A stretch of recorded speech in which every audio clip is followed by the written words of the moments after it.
What is it you think that allows you to cope with the pressure, but being in the sport for this long, going from amateurs to pros, and still be fresh and not feel burnt out and still be able to go out there regardless of the injuries?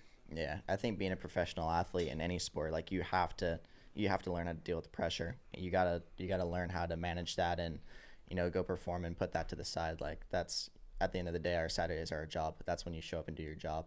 So there's no other option but to go show up and show out. So I think growing up and, you don't really have it from a young age because you're just racing dirt bikes. That's just what you love to do. But it gets to a point where it gets a lot more serious and, there is a lot of people that can't handle and they don't make it in the sport.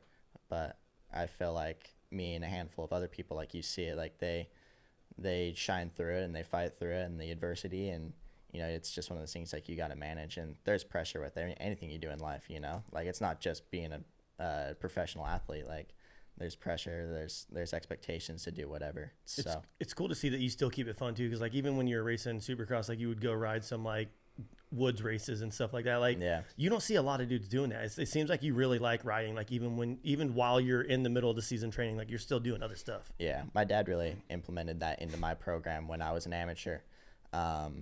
More bike time, the better. I raced every weekend, local races, off-road races, like whatever I could do. Yeah. But I mean, ultimately, I feel like that played into where I'm at now in my professional career. I feel like doing those definitely made me a better rider. Definitely brought a lot more fun into my program. The woods is gnarly. Like some of those ruts and like the water crossings, like going over logs. Like it's just, it's cool. Gnarly, dude. It's cool. I really enjoyed it. I mean, I honestly kind of miss doing some of them. Like they're really fun. And it gives you that break from just sitting there and just doing laps and just chasing a lap time. It's like you're out there for a 14-minute lap time and you're just kind of you against the clock a little bit. And it's actually fun because it's like you don't have to be there. It's like you want to be there. You're like, I'll go race this weekend and go have some fun. Like it's cool. It seemed like after Colorado, like when you got your first moto win and then what you get second overall that weekend, it seemed like the podium started clicking off for you like right after that. Yeah, I went on a pretty good roll after that and like I was consistently like top 4.